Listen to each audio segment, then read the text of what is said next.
Hello guys, Andy here. I am the creator of the Crisis of the Third Century scenario, amongst other scenarios that I've made, and you are watching the first video from the tutorial series about this map.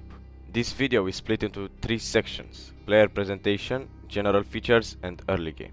First, let me walk you through the players. Player 1 in the color of blue is Hispania, represented by the Italian civilization. Player 2 in the color of red is Aurelian's Empire, represented by the Italian civilization. Player 3 in the color of green is the Gallic Empire, represented by the Viking civilization.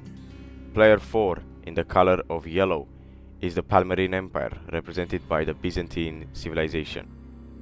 Player 5 in the cyan color is Egypt, represented by the Saracen civilization. Player 6 in the color of purple is the Sassanid Empire, represented by the Persian civilization. Player 7 in the color of grey is the Gothi, represented by the Hunnic civilization. Player 8 in the color of orange is the Alemanni, represented by the Gothic civilization. Now, let's talk about general features of the map, and in the next video we will get a closer look at each player and their specifics. The villager limit for this map is 30 villagers. Going above that will cause your villagers to take damage and die. Castles can be placed anywhere but are limited to 3 for each player, except for red, player 2, who can have 5. Onagers and scorpions are disabled. Cities are represented by town centers inside of torches, and they grant tribute every 15 minutes. Each faction can buy special units in the corner of the map. Each Roman city has a legionary buy available to all Roman players who own that city. Put a unit on the flag to buy a legionary for 60 food and 30 gold. Auxiliary camps are present on the map and can be captured by Roman players, player 1, player 2, player 3, player 4, player 5, by placing an outpost on the torches adjacent to the camp. They will provide the unit each 1 minute, capped at 15. Every Roman player begins with at least 1 auxiliary camp.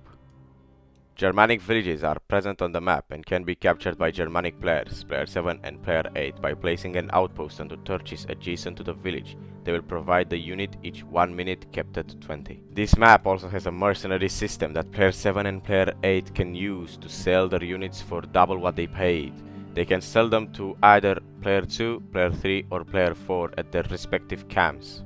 Every 10 minutes, the Roman players can raise a legion in their capital using their emperor. If you are a vassal of either player 2, player 3 or player 4, you will need to get their emperor to raise a legion for you. The early game is very important on this map, so let's see what it is actually about. At the start of the game, Hispania, player 1, and Egypt, player 5, are neutral.